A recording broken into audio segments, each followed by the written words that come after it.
नमस्कार, भारत मेरे साथ चैनल पे आप सभी का स्वागत है। आज मैं अकेले लाइव हूँ क्योंकि कुछ बहुत सारे कंक्लूजन्स आपको मैं देने आई हूँ और क्योंकि हम अभी कश्मीर को लेके भी बहुत सारी चर्चा अपने चैनल पे करते रहते हैं, इसलिए मैंने सोचा कि आज मैं अकेले आपके सामने आऊँ और जो कश्मीर 6 घंटे 7 घंटे में मैंने देखा वो आपको बताऊँ। वही कुछ डिबेट हमने अभी किया था राकेश हंडू जी के साथ, उससे पहले भी कई सारे डिबेट जो है हम कश्मीर पे पहलगाम को लेके भी लगातार कर रहे थे। मैं हमेशा कहती हूँ कि भारत मेरे साथ का विजन पॉलिटिक्स नहीं है, पॉलिटिकल चैनल नहीं है। हम लोग संस्कृति, कल्चर, धरोहर पे अधिकतर बात करते रहते हैं, लेकिन जब हम बात करते हैं नो फिल्टर शो की, तो नो फिल्टर में कई सारे गेस्ट ऐसे आते हैं जो अपने पॉलिटिकल पर्सपेक्टिव को हमारे चैनल पे शेयर करते हैं, लेकिन ये कम्प्लीटली एक आम जनता का चैनल है। इसलिए सबसे पहले मैं आपको ये बताना चाहूँगी कि कश्मीर से जितने भी लोग हमारे साथ कश्मीर पर जुड़ते हैं, उससे हमारा कोई पर्सनल रिलेशन या पर्सनल बॉन्ड नहीं है, लेकिन जिन लोगों को मैंने देखा है वाकई में काम करते हुए, मैं चाहती हूँ कि वही लोग जो है इस चैनल पे आए और अपने अपने पर्सपेक्टिव दे। राकेश हंडू जी के साथ भी हमने लाइव किया, हमने उससे पहले कई सारे और भी डिबेट्स किए और कई सारे पर्सपेक्टिव हमने जानने की कोशिश करी। अब हिंदू समाज जो है, जम्मू और कश्मीर में हिंदू समाज जो है, हमने उनसे भी बात करी और जो भी हमें वहाँ पे पता चला, वहाँ के हिंदुओं ने हमें बोला बहुत सारी समस्याएं हैं वहाँ पे और बहुत सारी समस्याएं ऐसी है जिनका निवारण बहुत मुश्किल भी है, बहुत कठिन भी है। मुझे ऐसा लगता है मेरे ओपिनियन में कि यहाँ के जो कश्मीर के हिंदू जो है वो ज़्यादा पावरफुल है, क्योंकि वो ग्राउंड पे रह के उस रियलिटी को समझने की कोशिश करते हैं, जो हम जानने का प्रयास भी दिल्ली में बैठ के करें तो नहीं कर पाते हैं। इसलिए मेरा आइडिया था कि मैं वहाँ पर जाऊँ, मैं मंदिर की स्थिति देखूं, अपनी कुल देवी से मिल के आऊँ और उसके बाद कश्मीर को लेके कई सारे बातें करूं और चर्चा करूं। लेकिन एक इसमें बात और है कि हमारा जो चैनल है, हम इसको कहते हैं भारत मेरे साथ, इसलिए हम अधिकतर इस पे जो है भारत मेरे साथ, यानी कि भारत की बात, भारत की धरोहर, भारत की संस्कृति को दिखाना चाहते हैं।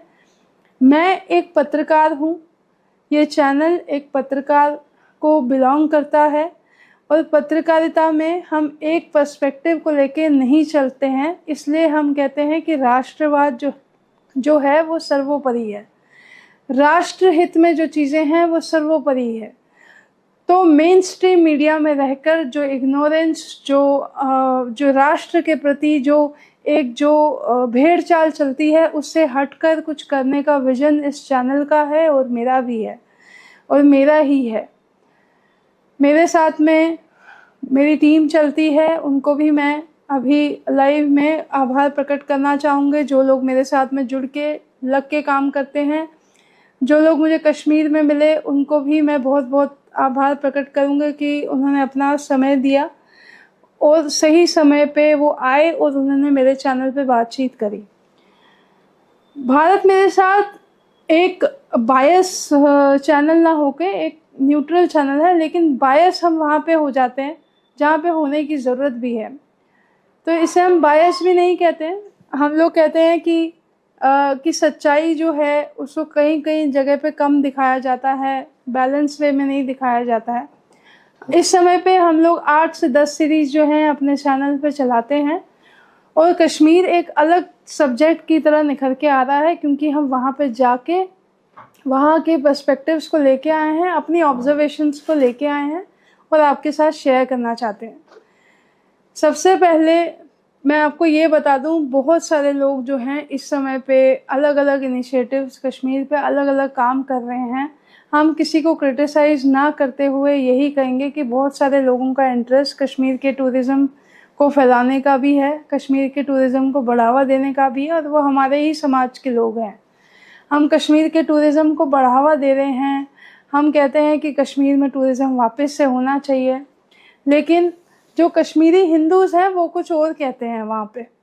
वो आपको हमारे चैनल पे देखना चाहिए कि वो क्या कह रहे हैं, क्या सुन रहे हैं। जब हम दिल्ली आए तो बहुत सारे कश्मीरी हिंदुओं के मकान हमें दिखाए गए जो बहुत ही ध्वस्त हालत में हैं, जिनमें कंस्ट्रक्शन करने के लिए उनके पास पैसा नहीं है, और वो उसी हालत में वहाँ पे तब से, जब से ये बहुत बड़ा विस्थापन जब हुआ तब से लेके आज तक वो मकान अपने रिपेयर नहीं कर पा रहे हैं। वो एक गरीबी की स्थिति भी है जबकि हमारे कम्युनिटी में हमने कभी भी इतनी गरीबी देखी नहीं और सुनी भी नहीं है। और ऐसा ही सेम हाल आप जब जम्मू आते हैं, कई सारे परिवार हम देखते हैं जिनके पास राशन और पानी का भी जो है खर्चा नहीं होता, जो अपने बच्चों की शादियां नहीं करवा पाते हैं। और ऐसे भी परिवार हैं।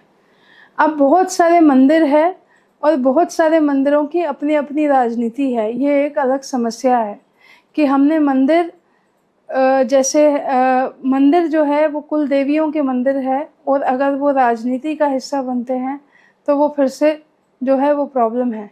अब बहुत सारे लोग हैं वहाँ पे नए नए मंदिर बनाने के लिए खड़े रहते हैं कि हमने ज़मीन ली है, हम ये मंदिर बनाएंगे, वो मंदिर बनाएंगे। लेकिन जो पुराने मंदिर है जो गांव में बने हैं, जहाँ लोग पूजा अर्चना करते थे, उनकी हालत भी बहुत ज़्यादा ध्वस्त है, बहुत ज़्यादा ख़राब हालत में है। अगर सरकार आपको सहयोग करती है तो दूसरी समस्या ये है कि वहाँ आपकी जनसंख्या है ही नहीं, आपकी पॉपुलेशन ही नहीं है। तो अगर वहाँ मंदिर होंगे भी, जैसा हमें बताया गया कि 40,000 लोग कश्मीरी ब्राह्मण समाज के लोग पिछले साल खीर भवानी मेला में पहुँचे थे। इस बार 5,000 लोग ही खीर भवानी मेला में पहुँचे हैं, और अगली बार कितने लोग पहुँच पाएंगे ये किसी को पता नहीं है। तो अगर हम मंदिर सही करने में, मंदिर चलाने में और इन सब इश्यूज़ को लेके अगर हम आगे बढ़ते भी हैं, तो मंदिर वहीं पर ही रहेगा और बचेगा जहाँ पे बसावट होगी, जहाँ पे लोग बसेंगे। उस मंदिर को ठीक करने के लिए लोग होंगे, उसकी देखरेख करने के लिए लोग होंगे, तभी उन मंदिरों को ठीक कराना ज़रूरी है। अदरवाइज़ मंदिर ठीक करने का मतलब ये है कि अगर आप जनसंख्या आपकी नहीं होगी तो फिर आपके मंदिरों के साथ वही होगा जो पहले हुआ था और कई साल पहले से होता आ रहा है। अब बहुत सारे लोग हैं जो पुराने मंदिरों को डॉक्यूमेंट कर रहे हैं, उनको खोलने की कोशिश कर रहे हैं, सब कुछ कर रहे हैं, लेकिन उसमें राजनीति भी बहुत है, क्योंकि हर मंदिर एक ट्रस्ट के अंदर है। उस ट्रस्ट में पैसा आता है, फिर पैसों पे क्वेश्चन होता है, फिर इस पे झगड़े होते हैं। कई लोगों की आइडियोलॉजी कुछ और होती है, कई लोगों की आइडियोलॉजी कुछ और होती है, और एक कलेक्टिव पर्सपेक्टिव ना आने के कारण NRIs एक अलग कम्युनिटी दिखते हैं। कश्मीर में रह रहे लोगों को माइनॉरिटी स्टेटस नहीं है, वो एक अलग कम्युनिटी दिखते हैं। और जो बाकी शहरों में बसे हुए कश्मीरी हैं वो एक अलग पर्सपेक्टिव पे चलते हैं, उन्हें शायद कोई फ़र्क भी नहीं पड़ता है। लेकिन हाँ, अभी क्या है कि कुछ लोग कहते हैं कि डोगरा समाज अच्छा है, कुछ लोग कहते हैं कि मुसलमान अच्छे हैं। लेकिन पॉइंट ये है कि कश्मीरी ब्राह्मण का जो अपने रूट्स हैं, जो अपने पर्सपेक्टिव्स हैं, वो क्या किसी मुस्लिम कम्युनिटी या किसी अदर रिलीजन की कम्युनिटी या फिर डोगरा कम्युनिटी, जितनी भी कम्युनिटीज़ हमारी वहाँ हैं, क्या हम उनसे अलग कैसे दिख रहे हैं? क्या हमारा वजूद है, हमारे अपनी जिसको हम मातृभूमि कहते हैं, उसमें हमारा वजूद क्या है, हमारी जड़ें कितनी टिकी हुई हैं, और हम कितने सामर्थ्य है वहाँ पे अपना वजूद बनाने के लिए, इस पर भी जो है विचार किया जाना चाहिए। मेरा आगे का पर्सपेक्टिव, किसी ने मुझसे कहा कि वे फॉरवर्ड क्या है, उस पर बात करनी चाहिए। मैं आपको बताती हूँ कि वे फॉरवर्ड क्या है। वे फॉरवर्ड यही है कि जब तक हम लोग अपनी मर्ज़ी से लीडरशिप लेते हैं तब तक वे फॉरवर्ड कुछ नहीं होता है। हर आदमी का, अगर इंडिविजुअल का अपना अलग एक पर्सपेक्टिव है, तो मुझे ये बताइए कि कश्मीरी हिंदू अगर कश्मीर का हिस्सा अपने आप को समझते हैं तो हम वहाँ के वोट बैंक का हिस्सा क्यों नहीं है? हमारे वोटर कार्ड्स, वहाँ पे वोट देने का राइट हमें क्यों नहीं है? जबकि अगर ये फोर्स एक्सोडस था और है, फोर्स एक्सोडस अगर है तो वोटिंग राइट्स हमारे पास वहाँ क्यों नहीं है? अगर हमारे कश्मीरी हिंदू वहाँ पे इलेक्ट होते हैं, आगे बढ़ते हैं, तो वो राइट्स हमें क्यों नहीं मिलते हैं? और शहरों में हम देखते हैं कि सरकार जो है एक सर्वे करती है, आधार कार्ड चेक करती है, लोगों के डॉक्यूमेंटेशंस झुग्गियों में जाके चेक होते हैं। तो ये सब चीज़ें कश्मीर में क्यों नहीं होती हैं? जो कि कश्मीर की सिक्योरिटी का सबसे बड़ा पर्सपेक्टिव यही है कि हम वहाँ रह रहे लोगों की, और अभी जो मैं मुस्लिम्स वहाँ पे देख रही हूँ, मुझे वो आधे से ज़्यादा कश्मीर के मुस्लिम्स दिखे भी नहीं, क्योंकि कश्मीर के मुस्लिम्स की पहचान बहुत अलग होती है। बहुत अजीब तरीके के नाम हैं, बहुत अजीब तरीके की वो पहनावा है। तो वो लगता ही नहीं है कि वो कश्मीर के मुसलमान ज़्यादा है, ऐसा दिखा नहीं मेरे को, जो मेरी अपनी ऑब्जर्वेशंस है। बाकी हो भी सकते हैं कि मैं भी गलत हूँ, क्योंकि मैं भी 10 वर्ष के बाद कश्मीर गई हूँ। इससे पहले 2016 में जो इंसिडेंट्स हमारे साथ हुए, तब मैंने भी ये फैसला किया था कि कश्मीर जाना अपने आप में एक बहुत कठिन काम है। तो ऑब्जर्वेशन के नाते में यही पॉलिसीज़ पे मैंने राकेश हंडू से डिस्कशन किया था, क्योंकि वहाँ पे उन्होंने इलेक्शन भी लड़ा है। और ऐसे ही कई सारे डिस्कशंस मैं यहाँ पे करना चाहती हूँ कि ऐसी चेकिंग्स, ऐसी सिक्योरिटी चेकिंग्स वहाँ पे क्यों नहीं की जाती है। और ये अगर हर शहर में है, अगर दिल्ली में आप ऐसे कर रहे हैं, या बॉम्बे में ऐसे करते हैं, या किसी भी शहर की छोटी झुग्गियों में आप ऐसा करते हैं, तो फिर कश्मीर के गाँव में आपने ऐसा क्यों नहीं किया? Recent deaths PM package employees की हमने देखी, और कई सारे पीएम पैकेज के यंग लड़के जो हैं उनकी डेथ हो गई। उनकी सिक्योरिटी, उन पे प्रोब, उनकी इन्वेस्टिगेशंस कहीं नहीं दिख रही है, और कोई प्रॉपरली उस पर कोई एक्शंस इस तरह से लिए इसलिए भी नहीं जाते हैं क्योंकि जो उनकी फैमिलीज़ हैं उन्हें वैसे भी पता है कि लॉ और जो कानून है वहाँ पे उस तरीके का है ही नहीं। तो कंपनसेशन देने से किसी की डेथ का कोई सलूशन नहीं होता है। सलूशन ये है कि अगर पीएम पैकेज से कश्मीर के यंग लड़के कश्मीर में रह के नौकरी करना चाहते हैं, तो उनकी सिक्योरिटी कौन तय करेगा? ये भी एक प्रॉब्लम है। वहाँ के लड़कों की शादियों की एक समस्या है, क्योंकि पहले वहाँ पे पॉपुलेशन थी तो एक दूसरों के घरों में लड़का लड़की दे दिए जाते थे, तो वो भी वहाँ पे एक बहुत मेजर समस्या है। वहाँ पे बिज़नेस भी कश्मीरी हिंदुओं का मेजर स्केल पे नहीं है। बिज़नेस भी जो है वो बहुत ही मिनिमम स्केल पे वहाँ पे है। उसके बाद बिज़नेस में भी हम नहीं हैं। कल्चर पे आ जाएंगे तो गाने बजाने के लिए भी हमें नहीं बुलाया जाता है। हमारा कोई ऐसा म्यूज़िकल ग्रुप नहीं है जिसमें केवल और केवल कश्मीरी हिंदू ही हैं, और कोई बाहर का मुस्लिम नहीं है, या कोई अदर कम्युनिटी का, कोई डोगरा नहीं है, कोई भी नहीं है। सिर्फ़ और सिर्फ जो है मुसलमान, जो ये सिर्फ और सिर्फ जो हिंदू का जो एक पहले होता था कि हिंदूज आते भी थे। हाँ, मुस्लिम वहाँ के फोक गाते थे, कश्मीर के फोक एब्सोल्युटली मुस्लिम्स गाते थे, पर कश्मीरी हिंदू म्यूज़िकल ग्रुप्स भी अब नहीं हैं कि हम उनको बुलाए, इनवाइट करें और उनको पैसा दें, उनका बिज़नेस बढ़ाए, उनको वे फॉरवर्ड करें। सो ऑल एंड होल हम लोग जो कश्मीर देख के आए, जब हम पहुँचे और जब हम वहाँ से आए, तो सेम टैक्सी वाले ने हमसे 4,500 रुपये चार्ज किया। ये मुझे चैनल पे बोलना ज़रूरी इसलिए है कि ऐसे लोगों के साथ में अगर आप टूरिज़्म करना चाहते हैं तो लानत है ऐसे टूरिज़्म पे। आपको टूरिज़्म कश्मीर में बंद कर देना चाहिए। हमारी वन साइड की एयर टिकट अगर 4,500 की है, और अगर हम कश्मीर में उतर के एक मंदिर से एक एयरपोर्ट, और एयरपोर्ट से मंदिर का 4,500 रुपये देंगे, तो हम कैसे अपनी कुल देवियों तक पहुँचेंगे? मैं ये नहीं समझ पा रही हूँ कि कश्मीर के हिंदू होने के बावजूद हमें इतना पैसा खर्च करना पड़ा, और इतना पैसा उस कैब वाले ने हमसे चार्ज किया, क्योंकि उसे शायद लगा कि हम लोग बाहर से हैं, अकेले हैं, तो हम बेवकूफ़ बन सकते हैं। तो हम भी बन गए, हम जानबूझ के बन गए, और लेकिन हम इस मुद्दे को उठा रहे हैं और बार बार ही उठाएंगे। तो इस टूरिज़्म को हम लोग जो है वो प्रमोट करना चाहते हैं। बिल्कुल ठीक है। फिर जब हम मंदिर पहुंचते हैं तो सबसे पहले, क्योंकि गवर्नर का एग्ज़िट हो रहा था, तो हमें कैमरास के लिए मना कर दिया गया। कैमरास के लिए मना किया तो हम भी थोड़ा परेशान हो गए, क्योंकि हम लोग इतनी दूर आए थे और अपने बजट से ही आए थे, अपने पॉकेट से खर्च करके गए थे।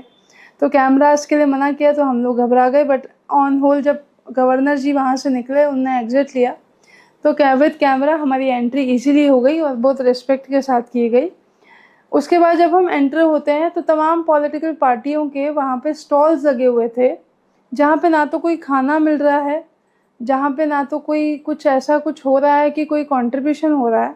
वहाँ पे सिर्फ स्टॉल लगे हुए थे तमाम पॉलिटिकल पार्टियों के गेट के बाहर। उसका कोई तर्क मुझे संस्कृति से, कल्चर से जुड़ा हुआ नहीं मिलता है। हो सकता है वहाँ के लोगों को कुछ उसमें लॉजिक दिखता हो। मुझे नहीं लगता कि मंदिर के बाहर political parties, whether it is BJP, whether it is Congress या पीडीपी या जो भी पॉलिटिकल पार्टी है, उनके स्टॉल वहाँ पे होने चाहिए। क्योंकि ये जो मेले होते हैं ना, ये बच्चों के लिए ज़्यादा होते हैं। ये कल्चर को बढ़ावा देने के लिए होते हैं। पॉलिटिक्स का इसमें कोई एंट्री का कोई मतलब ही नहीं होता। एनीवेज, उसके बाद जब हम आगे जाते हैं, जितने भी व्यापारी हैं वो सारे मुस्लिम व्यापारी हैं, जिनसे हम पूजा का सामान खरीदते हैं और उसी सामान से हम पूजा करते हैं। यानी कि हम अपने समाज में हमें उनको अलाउड नहीं करते हम लोग अपने किचन में भी। ये मैं आपको खुल के बोल रही हूँ। आप जितने भी कश्मीरी ब्राह्मण देखेंगे, ब्राह्मण कभी भी अपने किचन में, अपने खाने में मुस्लिम्स को अलाउ नहीं करता है। लेकिन हो सकता है वहाँ पे पॉपुलेशन उनकी हो। मैं आपको ये समझाना ये चाह रही हूँ कि बहुत सारे ब्राह्मण जो ये बोलते हैं ना कि भाईचारा है, उस भाईचारे को मैं एक अपनी एनालिसिस से कंफर्म करना चाहती हूँ कि कितना भाईचारा है। व्यापारी मुसलमान है, पूजा का सामान सिर्फ मुसलमान बेच रहे थे, हिंदू नहीं था। हिंदू सिर्फ अंदर लंगर लगा रहे थे, खाना बांट रहे थे और उसका वो कुछ चार्ज नहीं कर रहे थे। सिंपल लंगर जैसे होता है, प्रसाद वितरण जैसे होता है, वैसे ही हिंदू कर रहे थे। उसका कोई पैसा नहीं लिया जाता। लेकिन जहाँ व्यापार आ गया, वहाँ पे मुसलमान आते हैं और व्यापार करके निकल जाते हैं। और करते कहाँ से? हमारे मंदिर से ही, और हमसे ही पैसा लेते हैं। तो ये एक और पर्सपेक्टिव है। फिर हम अंदर जाते हैं तो बहुत सारे स्टॉल्स जो खाने के लगे हुए हैं, उसमें से कुछ स्टॉल्स पे मुसलमान खुलेआम खा पी रहे हैं। उन्हीं के हाथ का कटा हुआ फ्रूट से हम लोग व्रत खोल रहे हैं। आपको मैं ये भी बता दूं कि बहुत सारे मुसलमान के साथ मेरा जो कॉलेज था, जाकिर हुसैन कॉलेज, वहाँ पे मुझे बहुत सारी चीज़ें पता चली। मेरे बहुत सारे दोस्त मुस्लिम हैं और अब हम लोग ज़्यादा टच में नहीं है, सबकी शादियाँ हो गई, बच्चे हो गए। मुसलमान कभी भी मंदिर का, गुरुद्वारे का प्रसाद नहीं खाता है। तो मुझे ये नहीं समझ में आता है कि हमारे मंदिर में मुसलमान पूजा का सामान क्यों बेचता है, और मुसलमान पूजा का जो व्रत का खाना है वो अपने हाथ से क्यों देता है। इन दो सवालों का मुझे जवाब दीजिएगा, जिन लोगों को ये लगता है कि नहीं नहीं वहाँ पे सब अच्छा है और वहाँ पे हाँ मतलब भाईचारा है और बिल्कुल सही है। तो ये एक बहुत बड़ा पर्सपेक्टिव है कि ब्राह्मण होके अपने ही मदरलैंड में, अपने ही मातृभूमि में जब हम जाते हैं तो हम अपने कल्चर से वहाँ पे भी कैसे सेपरेट होते हैं, वहाँ पे भी कैसे अलग होते हैं। ये एक बहुत बड़ा पर्सपेक्टिव है। इससे पहले भी मैंने कन्याकूट और ऐसे कई सारे मैसेकर के बारे में अपने चैनल पे भी बात करी। कोई सुनने को राजी नहीं है कि वहाँ के जो महाराजा हुआ करते थे वो लोग भी हमारे खिलाफ थे। तो कहने का मतलब ऑन होल पर्सपेक्टिव यही है कि हमारा वहाँ पे वजूद है क्या, और हम लोग वहाँ पे हमारा स्टेटस सिंबल क्या है। ना हमारे पास में माइनॉरिटी स्टेटस है, ना हम वहाँ के वोट बैंक है, ना हम लोग कोई पॉलिटिकल वॉइस है, ना ही हम लोग कोई कल्चरल वॉइस है। जितने भी लोगों को मैं देखती हूँ जो कश्मीर पे बात करते हैं, वो बहुत ही सेल्फ सेंट्रिक बातें होती हैं।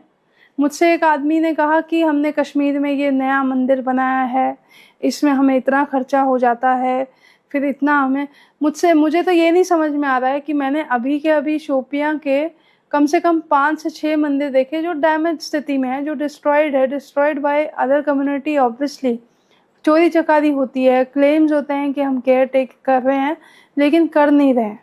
आपको ये भी बता दूं, जो लोग मंदिरों में चोरी करते हैं, जो लोग वो ये क्लेम करते हैं कि हम केयर टेकर्स हैं, वो बहुत डरपोक होते हैं। हमारी प्रॉब्लम ये है कि हम उनसे डरते बहुत ज़्यादा है, बट वो एक्चुअली बहुत डरपोक होते हैं। और जब आप एक तादाद में वहाँ पे जाके वहाँ के मंदिरों को रिवाइव करेंगे with the support of political influence आप लेंगे, आप बहुत सारा सपोर्ट लेके अगर वो काम करते हैं, तो वहाँ के मंदिर रिवाइव होना कोई बहुत बहुत बड़ी बात नहीं है। ऐसे कई सारे मंदिरों में हम घूमते हैं और हमारा भी ये प्रयास है कि हम लोग भी अपने चैनल पे ये काम करें, लेकिन हम लोग बहुत ज़्यादा टीआरपी के पीछे भागते नहीं, इसलिए हम लोग 1 साल से काम कर रहे हैं और हमारे सब्सक्राइबर सिर्फ 780 है और हमारा वॉच टाइम अच्छा खासा है। बट हम लोग एक लॉजिक पे बात करते हैं, एक तार्किक बात करते हैं और यही बात हम करना चाहते हैं। जितने भी नॉन कश्मीरीज मेरे साथ जुड़ते हैं, कश्मीर के लिए फील करते हैं, वो भी कश्मीर में जाके कुछ करना चाहते हैं। बहुत सारे साधु संत कश्मीर को एक रिच हेरिटेज बनाना चाहते हैं। लेकिन जो संस्कृति कश्मीर से आती थी, एक ने तो मुझे ये बताया, जब हम गुरुकुल में जनेऊ हमें डाला जाता था तो हम लोग कश्मीर की तरफ मुख करके, कश्मीर की दिशा की तरफ मुख करके जनेऊ हमें पहनाया जाता था, क्योंकि वो ज्ञान का सागर था, धार्मिक अध्यात्म प्रांत था, अध्यात्म से भरे हुए लोग थे वहाँ पे, ऋषि मुनियों की धरती थी। तो हमने उसका मजाक बना दिया, क्योंकि हमने अपने से भी कोई विजन, अपने से भी कोई स्टेटस अपना नहीं रखा है और हम लोग एक मजाक बन के वहाँ पे दिखते भी हैं। ये मेरी पूरी होल ऑब्जर्वेशन है कि मंदिर में भी अगर हम लोग मुसलमान को देख रहे हैं तो हमारा स्टेटस फिर क्या है, हमें ये सोचने की ज़रूरत है। और हमें ये समझने की ज़रूरत है कि वाकई में अगर आप इस इशू को सॉल्व करना चाहते हैं तो कोई बहुत बड़ा इशू नहीं है। इशू बना के इसलिए रखा जाता है क्योंकि आप सेल्फ सेंट्रिक है, और अगर ये इशू रिजॉल्व होता है तो बहुत सारी मिनिस्ट्रीज जो गवर्नमेंट मिनिस्ट्रीज नहीं, जो बहुत सारी अन्य मिनिस्ट्रीज बनाई जाती है, जिसके अनेक लीडर्स होते हैं, वो बंद होने का बहुत जल्दी चांसेस है। वो बंद ना हो और ये नरेटिव ऑन रहे। एक पोस्ट आप देखेंगे, अगर आई चौक पे जाएंगे मेरा, उसमें मैंने कहा था कि दलित जो करते हैं लोग, उन्होंने दलित के लिए क्या किया है। तो ये मैंने इसलिए कहा है क्योंकि हम लोग ना कुछ नैरेटिव्स को, कुछ फेक नैरेटिव्स को, कुछ नैरेटिव्स को हमेशा जागरूक रखना चाहते हैं। हम उसका समाधान नहीं निकालना चाहते, हम उनको, दलितों को जीवन नहीं देना चाहते। हम कश्मीर को आगे बढ़ाना ही नहीं चाहते हैं। इसलिए जो है इश्यूज जो हैं हमें हमेशा दिखते रहेंगे। वो इसलिए क्योंकि हमारी जो अनेक मिनिस्ट्रीज़ हैं और अनेक उसके नेता है, उनकी दुकानें ना बंद हो जाए, इसलिए हम उसका समाधान नहीं निकालना चाहते। लेकिन भारत मेरे साथ की ये पहल जारी रहेगी, चाहे वहाँ के मंदिर हो, चाहे वहाँ का हिंदू समाज हो, चाहे वहाँ की गवर्नमेंट हो, चाहे वहाँ के गवर्नर हो, हमें किसी को भी अप्रोच करना पड़े, हम अपने कैमरा के थ्रू बहुत कुछ जल्द आपको दिखाने वाले हैं और बहुत सारे ऐसे इनिशिएटिव जल्द करने वाले हैं जो आप खुद देखेंगे। क्योंकि हमने हमेशा कहा है, हमने कहा था हम 3 जून को वहाँ पे होंगे और हम वहाँ पे थे। तो हम जो कहते हैं, हम बेशक समय लगाते हैं लेकिन हम वो करके ज़रूर दिखाते हैं। इसी के साथ मैं इस लाइव का अंत करूँगी और इस ऑब्जर्वेशन और एनालिसिस को बार बार सुनते रहिएगा और जानने की कोशिश कीजिएगा, जितना भी मेरा समाज है, कि जितना भी मैंने एट प्रेजेंट वहाँ ऑब्ज़र्व किया है, क्या ये ऑब्जर्वेशन सही है, क्या हम वाकई में सेल्फ सेंट्रिक होके ये सोचते हैं कि हमें कश्मीर को डुबाना है। अगर हमें वाकई में कश्मीर को आगे लेके जाना है तो पूरे भारत में हमारे समाज की, हमारे कश्मीर की और हमारी अपनी एक पहचान होनी चाहिए, जो कि अभी भी हम बना नहीं पाए हैं। तो इसी के साथ इस लाइव का अंत करेंगे। देखते रहिए भारत मेरे साथ और जुड़ते रहिए नो फिल्टर डिबेट में। आप में से जो भी लोग कश्मीर पर कुछ लिखना चाहते हैं, जो बोलना चाहते हैं, आप हमसे संपर्क कर सकते हैं। हमारा ईमेल आईडी हमारे डिस्क्रिप्शन में है। हमारे सभी फेसबुक पेज के, इंस्टाग्राम के लिंक्स हमारे डिस्क्रिप्शन पे आपको मिलेंगे। सो बहुत बहुत धन्यवाद। जय भारत, जय कश्मीर।